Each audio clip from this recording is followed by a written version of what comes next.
You want the bright spot? Walker Kessler has been absolutely fabulous for the Utah Jazz so far to start the 24-25 season. We're talking about it next on Locked on Jazz. Bum bum bum bum bum bum bum bum bum bum bum bum bum bum bum pow.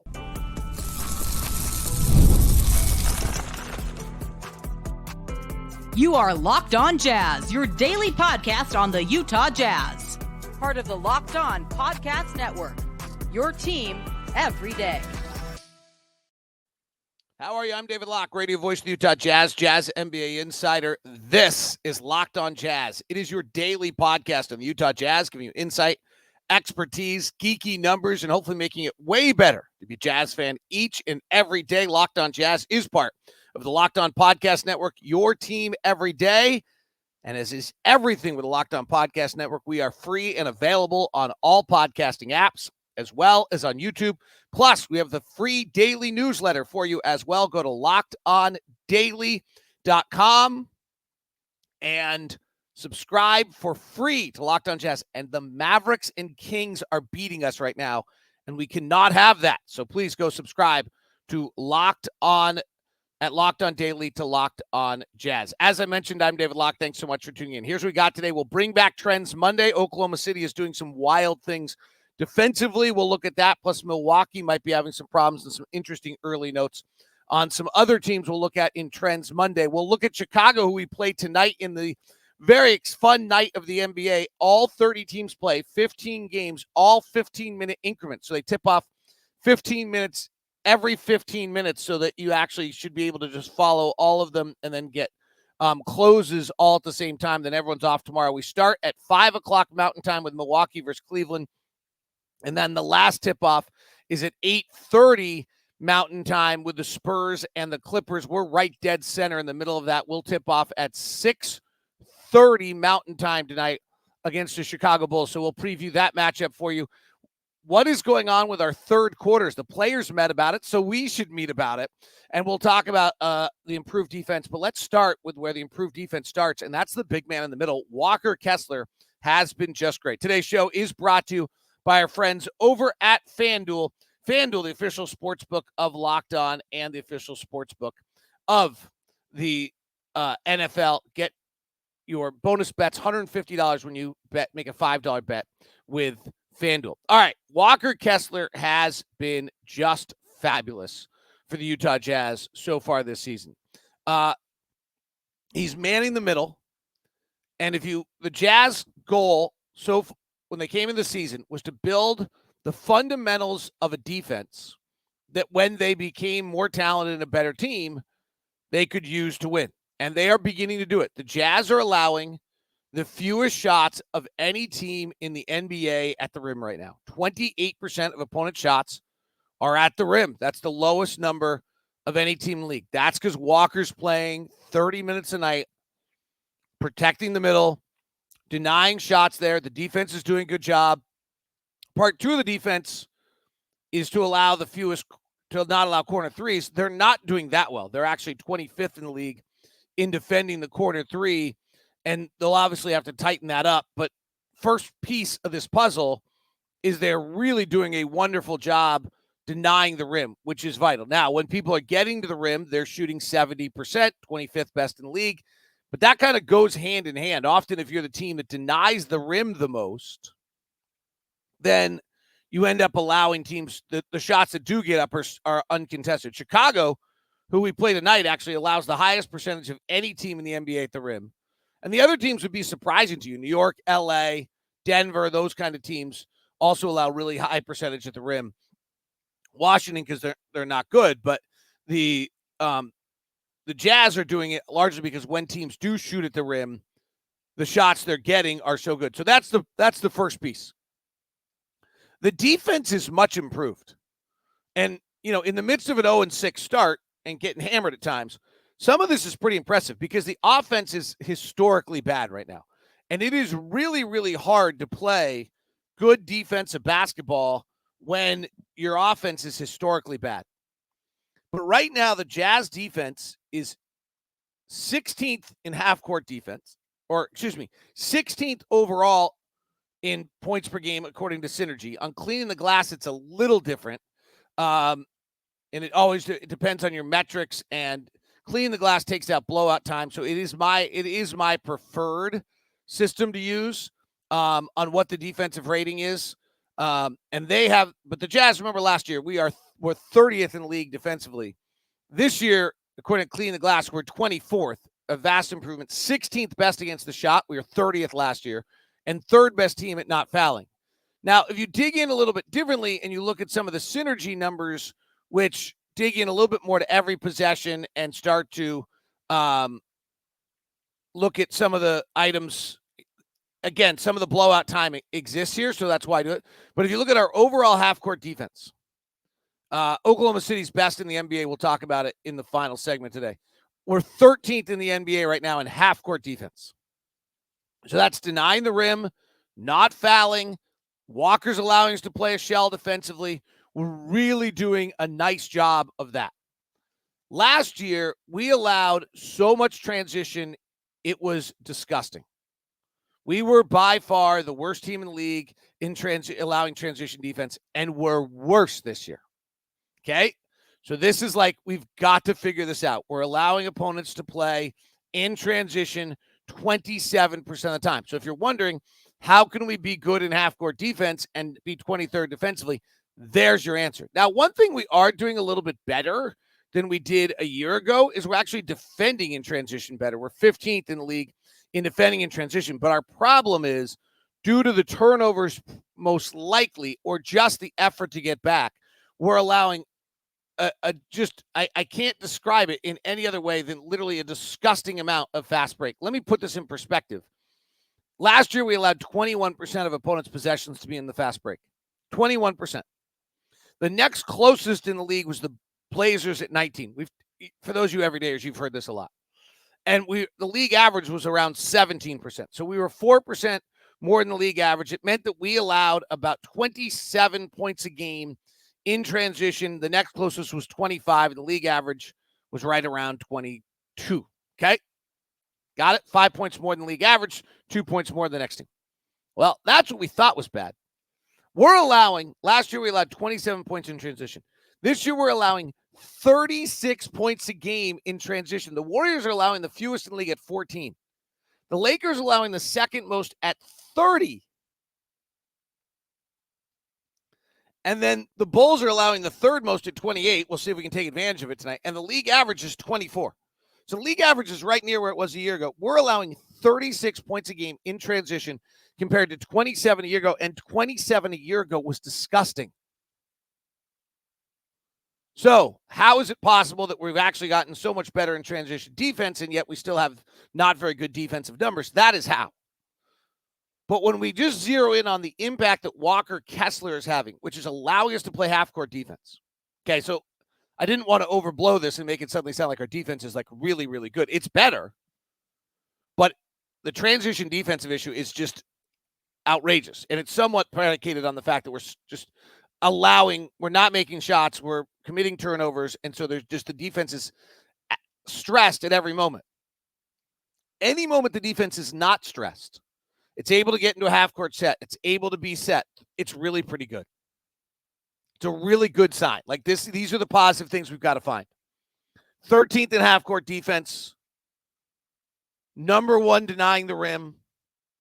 Really, those things, that's big time. That's considerable progress. Now, the fact that the offense is shooting below 40% for the season, below 30% from three, means that you're just in jeopardy of being in transition at such an alarming rate. Specifically to Walker, one thing we said we were going to watch all year is how much better is the defense when he's on the floor than off the floor. And it's actually interesting this year that the defense itself is not better when it's on the floor versus off the floor, when he's on the floor. The half-court defense is better. The half-court defense is better, but the overall defense is not. Again, I think it's because the offense has struggled so badly that he's getting coupled into the transition, because when you look at the rim, not allowing shots at the rim, and you look at what Walker's done defending the rim, He's the fourth best big man in the NBA at denying shots to the rim. Teams are shooting 14.4% below league average at the rim when he's the closest defender on nearly 7 shots a game. It's really good. Evan Mobley, Chet Holmgren, Victor Wembanyama are the 3 best, and then Walker's next to the bigs. There's a bunch of guards in there right now. That'll fiddle out as the year goes on. And Taylor was in there, actually, also. But so far this year, Walker, when defending the rim, teams are shooting 14 points below league average on 7 shots. It's exactly what you want. We're denying the guys to get to the rim. When they do get to the rim, Walker's impacting it. When we're in the half court, we're pretty good defensively. These are all tributes to what we want out of third-year player Walker Kessler. A note on the offensive end on where his next level improvement is and what is going on in third quarters. The players met about it, so we will too. Next, as we continue on today's edition of Locked On Jazz. The Locked On Jazz is brought to you by our friends over at Murdoch Chevy, located in Woods Cross, also located in Logan. 2 spots for you. Chevy truck time of the year is right now. All sorts of benefits to getting your Chevy truck before the end of the year. And one of those great benefits is, of course, the ski passes to Solitude. That's one of the fun things that the Murdoch Chevy has going on for you. They also have the Red Tag 0% APR on select Chevy models right now.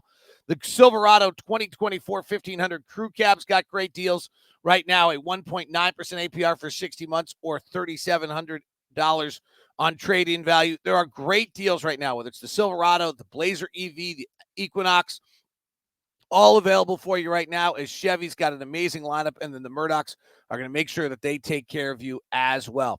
So it's all at Murdoch Chevy, plus there's the first ever all-electric Silverado car for you. EVs, I read a really interesting economics article that EVs are actually crossed the threshold, and it's where we're going. So think about it with the EVs, and the Silverado truck is there for you. All at Murdoch Chevy, located in Woods Cross and in Logan. If you're going to stop by, of course, email me first so we can take care of you and give you the VIP treatment you deserve from Locked On.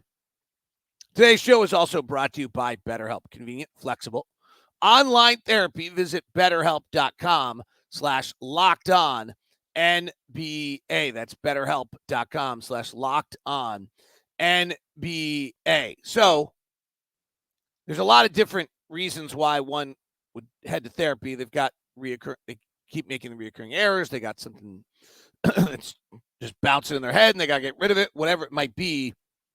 Make sure that you take advantage of BetterHelp and get in and help yourself from therapy. I like to refer to it as performance enhancement. So if you're thinking about therapy, give BetterHelp a try. It's entirely online, designed to be convenient, flexible, and suited to your schedule. Fill out a brief questionnaire, get matched with a licensed therapist, and then you switch therapists at any time with no additional charge, which might be the most important part of this. So let the gratitude flow. Get yourself balanced with BetterHelp. Visit BetterHelp.com/LockedOnNBA to get 10% off your first month. That's BetterHelp, HELP.com/LockedOnNBA over at BetterHelp.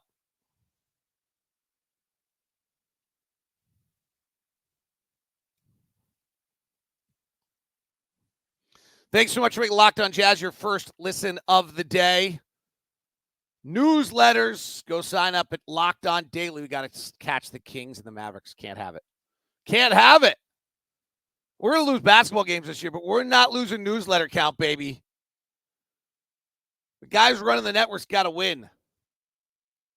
So go subscribe. Also, you get Empty the Noggin after every game. You get national articles from Katie Heindel, as well as Matt Shear every Thursday. And you get the fantasy tips from Josh Lloyd. We really try to make sure this is the ultimate one-stop NBA newsletter. Last week, I asked you if Giannis Antetokounmpo were traded, which team do you think would have the best package to offer? 42% said the Oklahoma City Thunder. 38% said the Utah Jazz. Kyle Filipowski is still getting the 60% vote on which player do you think will step up in Taylor Hendricks' absence. We've had one good start from him, and once when he looked like a rookie. That's the likelihood of what we'll see. See if Lauri Markkanen is able to get back out of the floor. I talked to Lauri for a while the other day. He just says the back, it impacts everything. He was talking about last year where like literally he walked over to pick up a package at the house and was like, oh, Nelly, we're not doing that. So it had started earlier in that game and just gotten a little worse. I asked him if it was the one play. It wasn't one play. It just kind of progressively got worse and worse. He tried to get ready for the shoot around for the home game against the Spurs, and then it got locked up again. So we'll see. He's been moving around, but not doing a lot. We'll see whether tonight he's able to get going. We don't play again until Thursday. All right, third quarters are a mess. In fact, third quarters are such a mess that the players met about it. The Warriors and Spurs games, the third quarter was like this lack of focus, make a mistake, feel sorry for yourself, make another mistake, throw the ball around for 5 turnovers. It was bad. I didn't think Denver was as bad, but that is where the game got away again. Now, Jokic is on the floor and he's pretty great, but if you look at our season so far, against the Warriors, we're down 14 at the half. By the end of 3, we're down 24. Boom. And that one, we're just throwing the ball all over the place. Dallas, we're down 6. By the end of the third quarter, we're down 12. Sacramento, we're down 9. By the end of the third quarter, we're down 24. San Antonio, we're down 6. Or we're up 6, our only lead of the year. We're down 16 by the end of the third. And then Denver, we're down 9. And then by the end of the third, we're down 24. So the last 3 third quarters are minus 15, minus 16, and minus 15. Prior, minus 6 and minus 10. Not great. Why is it? A lack of focus, physically outmanned, and you just get back out there and you feel physically outmanned again? Defenses make an adjustment and we can't react to it? I don't really have the answer on why. I do know that the team is aware of it. That the players got together the other day, talked about it, that there seems to be a lack of juice when they come out for the third quarter, that they're I do feel overall offensively right now, there's such lack of confidence that you just see these guys kind of trying to find the right play rather than just playing. And I think this is a little tricky for Will. Like on one level, you're trying to build a structure that gets his team to play basketball and play freely. 2, you don't have any players that can really beat anybody one-on-one with pure skill.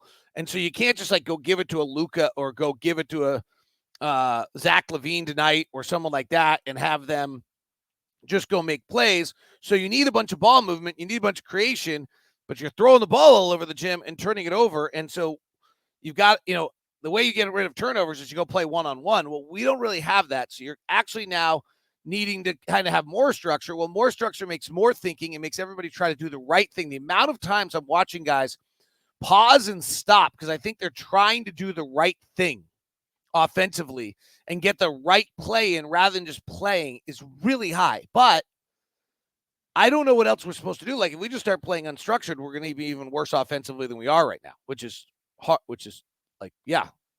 So I think it's a really tricky thing. In the third quarter, I don't know if they're coming out trying to be even more perfect. And so they get hesitant.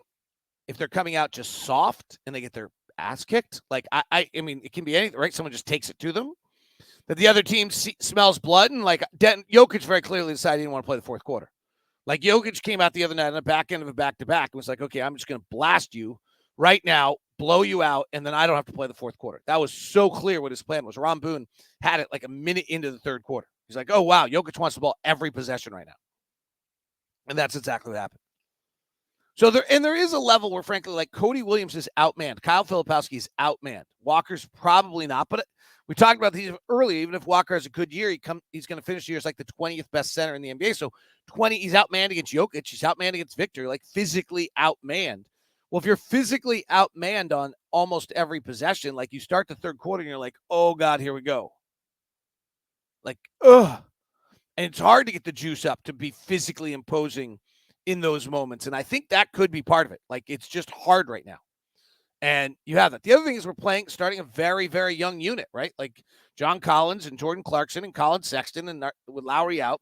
Like, our veterans are not starting. We're starting 2 rookies. They may not understand that there's a little difference to start a third quarter of a basketball game than there is to start a fourth quarter, the first quarter of a basketball game.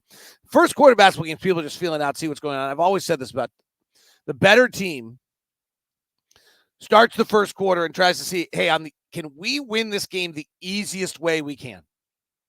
Oh, wait, we can tonight. Oh, that's cool. Well, then we'll do that. And then kind of midway through the second quarter, when the starters come back in, it's like, okay, do we have to give a little bit more of that tonight? And then they come out in the third quarter and like, oh crap, all right, we got to give it and end this thing. That is the progression of how a game works when you're playing an inferior team. You're going to try to see if the first thing you can do is just get out of a game without having to work at it. Now, if Oklahoma City's playing Dallas or Minnesota's playing Phoenix, like they know, oh, we got to be ready to go all night. And then they generally will play that. Now, some of these teams still will kind of coast through a first quarter every now and then, be like, all right, we got to go. But against us, no question, teams are going to try to see if they can find the easiest route to get a victory. And then when they don't get it, they're going to amp it up as the night goes on. And we're seeing that, right? By the time we're getting to the third quarter of games, the games are over. The end of the third quarter, the games are over, right? Like we have trailed now going to the fourth quarter, most games at a level where the night's over. 24 against the Warriors, 12 against Dallas, 24 against Sacramento, 12 against the Spurs, and 24 against Denver. 10-point games, maybe, but seems unlikely. Chicago's got a similar problem. They're just doing it the other way. And they've survived a little bit so far. We'll preview the Bulls and look at our Monday trends next as we continue on Locked on Jazz. Today's show is brought to you in our parts by our friends over at FanDuel. FanDuel is the official sportsbook of Locked On. They are also the number one sportsbook in America. You can tackle the NFL action, all the NBA at FanDuel, because right now new customers can bet $5 and get $150 in bonus bets if you win. FanDuel Sportsbook app gives you everything you need to place live bets on the NFL all in one place. So when you get a hunch in the middle of a game, you can check out the latest stats, view play-by-play, and so much more on the same page where you place your bets. So visit FanDuel.com today to join. You'll get started with $150 in bonus bets if you win your first $5 bet. That's FanDuel.com. Never waste a hunch. Make every moment more with FanDuel. It's the official sportsbook partner of the NFL. If we go check out the FanDuel Sportsbook on tonight's NFL game with the Tampa Bay Buccaneers and Travis Kelce, the Chiefs are 9.5-point favorites tonight. They've got a bunch of great fun prop bets for you as well over on the NBA side of things. All 15 games are in action. Cleveland's a 7-point favorite against Milwaukee. We could see a really big reeling Milwaukee team. Boston is a 10-point favorite over Atlanta. That one's a headliner. Chicago's a 7.5-point favorite against the Jazz tonight. Minnesota's a 10-point favorite. There's a bunch of big spreads tonight. We'll see if we get any upsets. Denver's 10 over Toronto. Phoenix is 7 over Phoenix. And then the final Clippers and Spurs is a 4-point Clipper edge in that one. So a lot of games tonight, a lot of big spreads at FanDuel.com. Thanks so much for making Locked on Jazz your first listen of the day.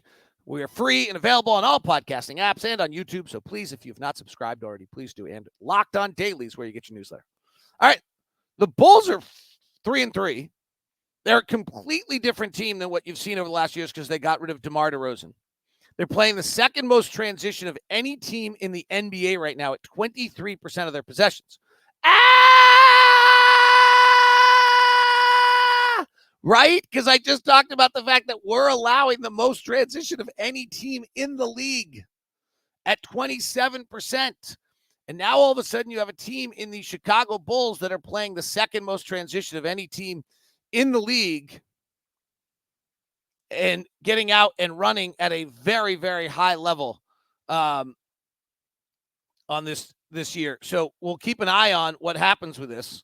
But the Bulls are at 22.6% in transition. This is what happens when you lose DeMar DeRozan.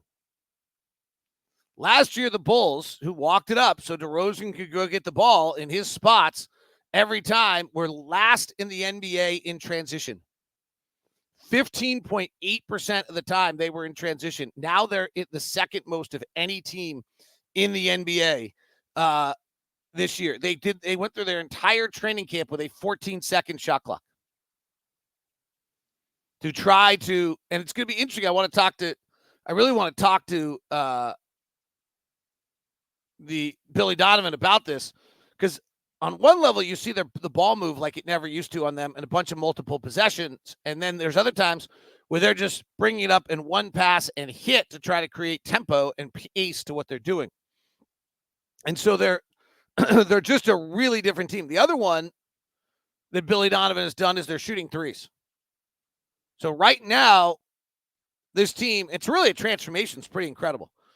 They're taking 44.7% of their shots as threes. It's the fourth most of any team in the NBA. The three ball's back, by the way. People have increased it because the Celtics are taking 50% of their shots as threes, and everyone's trying to match. So the Bulls are taking 45% of their shots as threes. Last year, they took 33% of their shots as threes. So this is a wildly different team than what we've seen in the years past from the Bulls. And expected different. They still have big-time scorers in Vucevic, Kobe White, and Zach LaVine. Zach LaVine just can score it. What's interesting is they've been super up and down.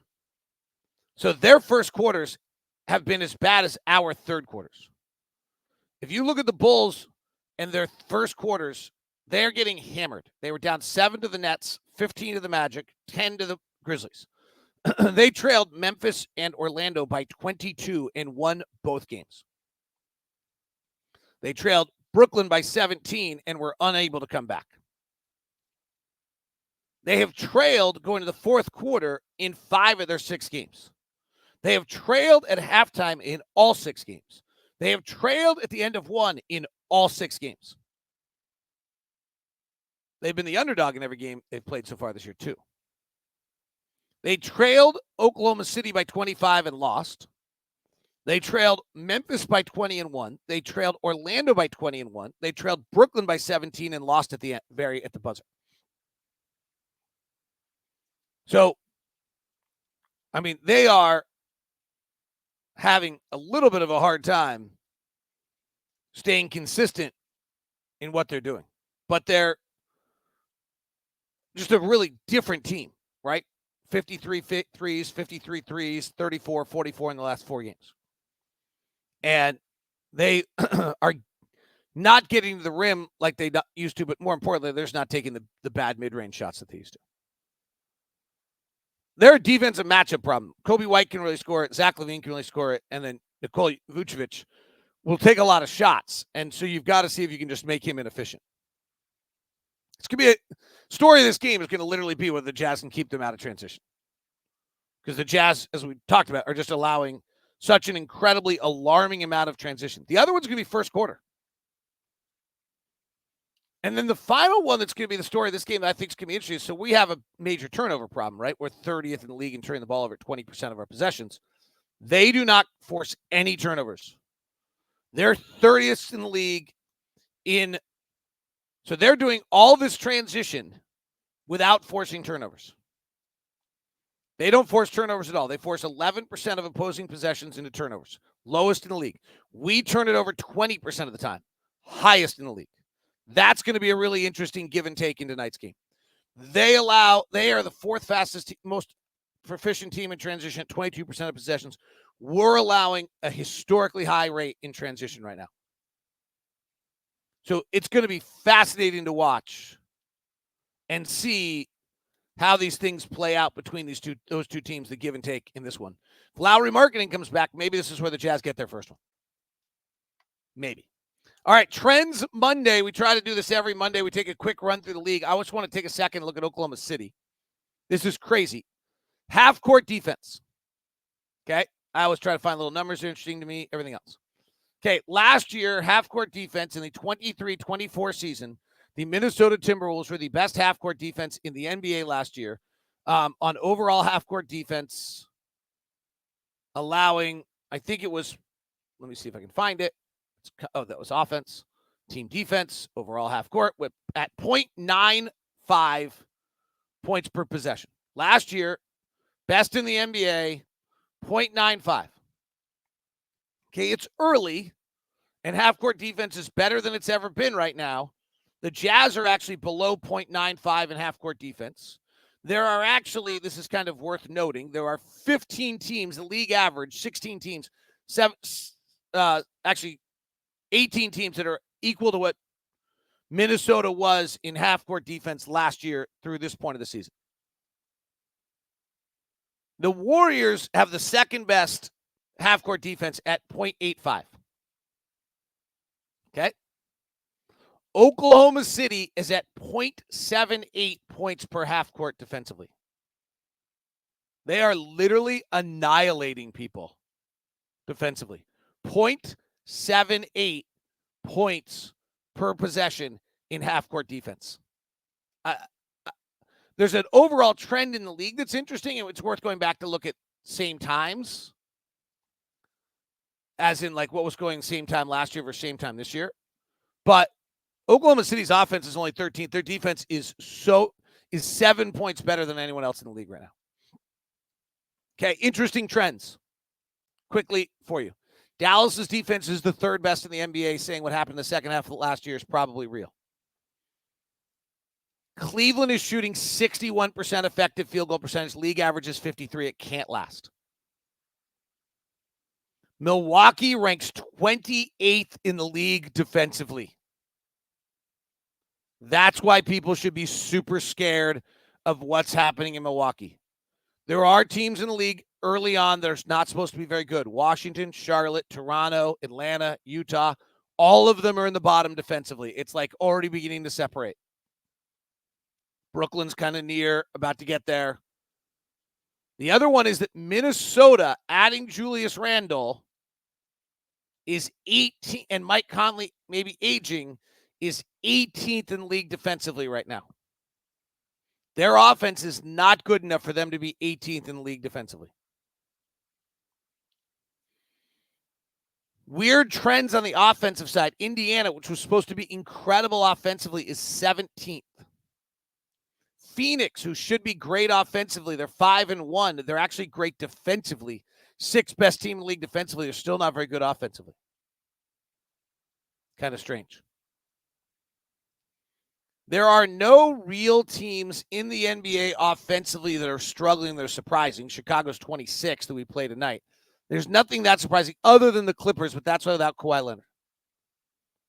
On the top level offensive teams in the league, Quinn Snyder's added again. They're 3-4. They're not good, but he's got Trae Young churning. They're the sixth best offense in the league. And LaMelo Ball's got Charlotte as the eighth best offensive team in the league. A little surprising on that. So those are the early trends. The team, Milwaukee looks, every number on Milwaukee is bad and looks concerning. If you're digging in, Minnesota is a little disconcerting at 3-3 with a negative differential and an 18th ranked defense. That's good for us. We have their pick, and we need picks. It is Locked On Jazz, your daily podcast on the Utah Jazz. Thanks so much for tuning in. The national 24/7 NBA channel should be close. Keep ears and eyes out for when we send you that direction. Plus, Locked On NBA now has game night after every game, which will be busy tonight and during the day.